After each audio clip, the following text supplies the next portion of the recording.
With no hot programming shows now, how are you going to promote and get people watching Ten again?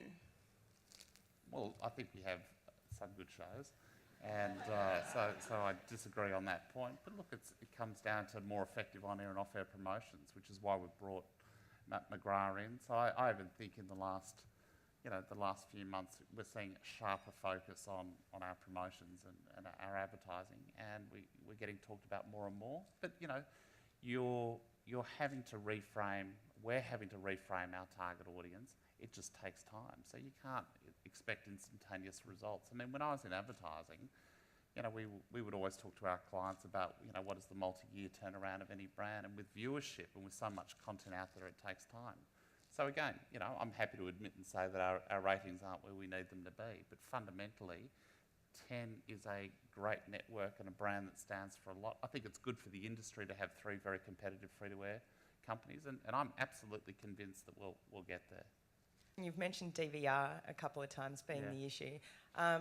It seems last year Homeland's issue was more around the fast track, the 2 to 3 week delay, versus, and there's some strong studies going on around Australia's downloading from pirates, from pirate bays and those kind of things, that a lot of Australians are getting their access to content a few weeks earlier.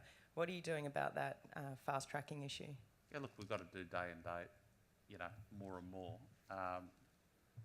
But as I said before, equally critical for us is the PVRing, and in many ways at this point in time, there's not a hell of a lot that can be done other than saying what's the programming mix that you want to stand for, and so you just need to reorientate the company to a way where it's more worthwhile. But if you look at some of the longer form sort of shiny floor shows and reality formats, you can integrate brands more effectively, and so you avoid the PVRing problem with that as well, which is why we're changing our mix. Now, on the subject of PVRs and catch-up television, a couple of times in the past, it's felt like the industry has nearly come together to offer a catch-up TV platform. Yeah.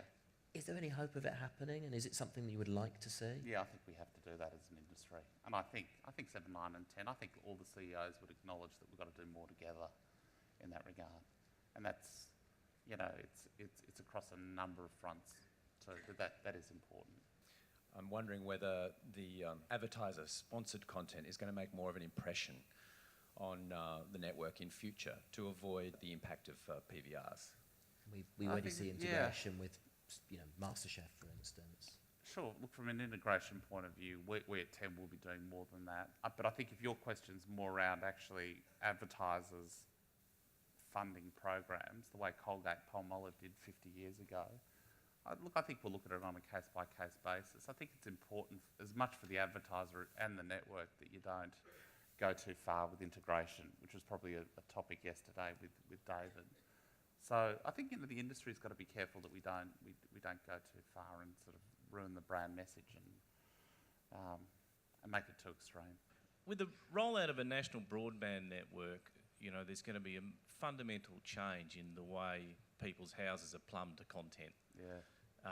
How do you see the future of free-to-air TV in that context, where the lines or the blurring of distinction between platforms of TV and PC, for example, is just going to bring me content to a screen in my home, and I can get that from anywhere in the world at any time I choose? How do you see your role in that?